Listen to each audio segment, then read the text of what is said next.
welcome back to my channel. Yeah, as you can sort of pick up maybe on my energy, it's a bit low because it's been a bit of a weird couple of days. So some might know, some might not be aware.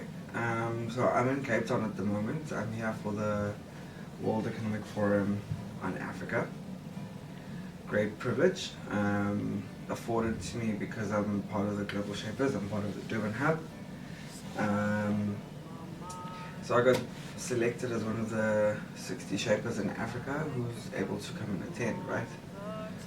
And I think I'd actually promised to vlog the whole thing.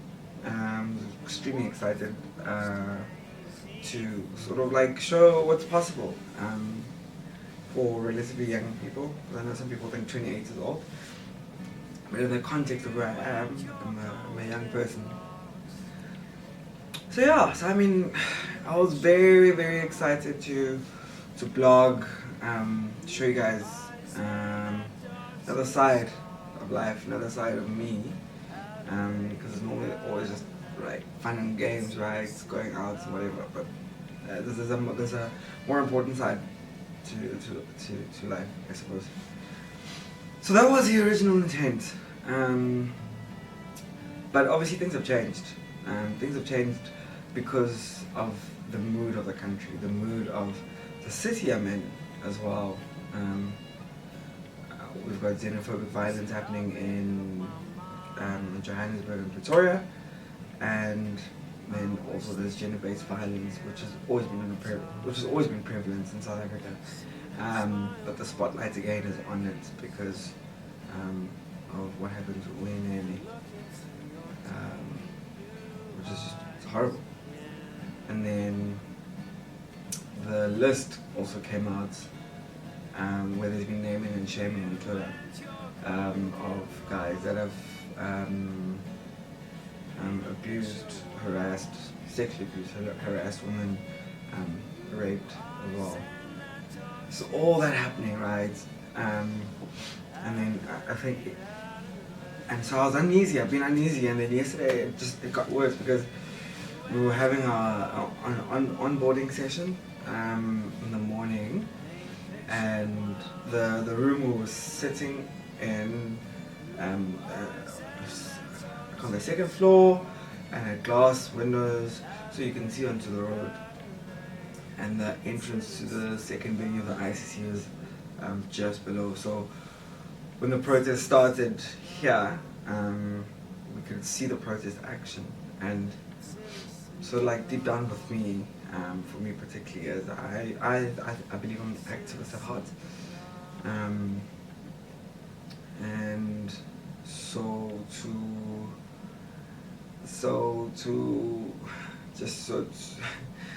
to see people protest and fight for their rights and not be able to do anything was weird.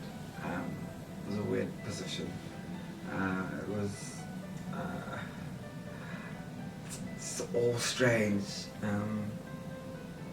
And I remember speaking to one of the shapers, because at one point we were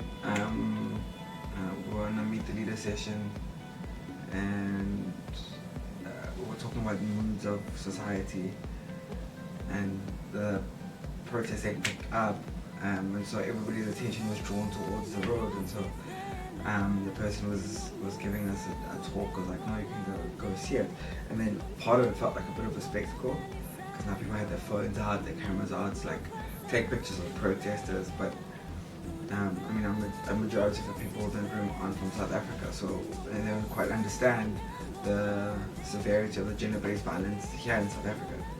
So I mean, I got that to a degree, but also another part was just like, man, this isn't a show, this is like, these are people's lives, these are people's, it's a lot. So we find ourselves in this space, and I mean, I've had a few conversations with a couple of shapers here as well. We find ourselves in this space where we're close to power, we're close to decision makers, we're close to policymakers, we're close to people with financial resources to bring about change, but as close as we are, we're still so far. And it's such a weird space to exist in. Because part of me was like, let's just go downstairs and protest. But then, if we go downstairs and protest, we relinquish the proximity that we sort of worked towards. And then it became a thing of trying to decide which works more, which is more important, which like what would be more potent, what would be more powerful to do, what would be more efficient to do. So I think for us, or for me, the logical thing was to stay in the building, continue with what you're doing here, build the bridges, build the networks, meet the right key makers and the policy makers, so that you can actually make a positive contribution. Maybe not today, maybe not right now, maybe not in the next 3 months, but over the next few years. But it's still such an uneasy place, and such an uneasy decision. Even now, walking back from the last session, I didn't realize that the protest had moved towards the hotel. So as I'm walking back, there's like so much security, guys. There's so much security, it's ridiculous. Walking back to the hotel, I noticed that there were protesters swarming around to go check out what was going on. And as I walked around the building, the cops dropped like 2 flash grenades or stun grenades. Those things are loud. And again, just another jarring reality of just, man, oh man, what a weird time. And so I go from being excited that I'm here to not knowing whether I should be excited. A really nice picture that someone took of me down earlier on, and I was ready to post it on Instagram, and then I was like, but no, the mood of a country, like, because at the moment WEF represents something to people. It represents something that's holding back progress simply because of the timing, etc, etc, etc. It's only really because the president has been slow to move, slow to actually get out and do something or say something, which is why it's just a timing thing. You know what I mean? Like, if all this had happened a week later, I'd be having a different conversation on the camera. Or if it happened 2 weeks before, we'd be having a different conversation on the camera.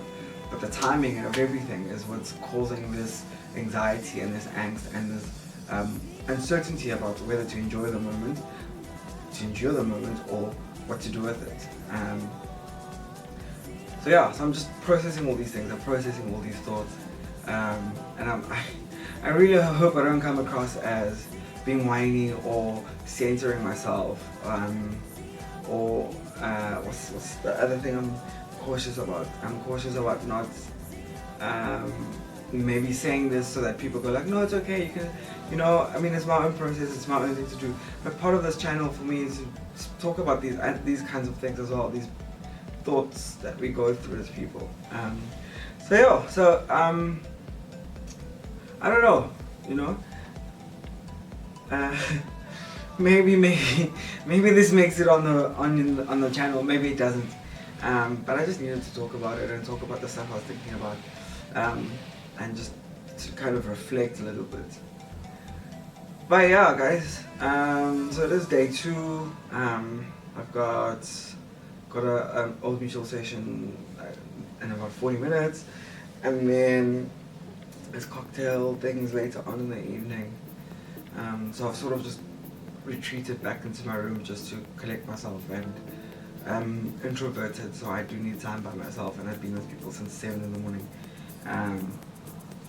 So I think I was able now to gather some thoughts to actually do this video. But that's the rest of the evening, and then tomorrow's a couple of sessions, and then the WEF will be over. I don't know, maybe you'll see some proper WEF content if I start to feel different or think differently about what's been going on. But for now I'm not sure. This is all I can think about, this is all I can do. Yeah, anyway, if this does make it onto the channel, I hope I haven't bored you.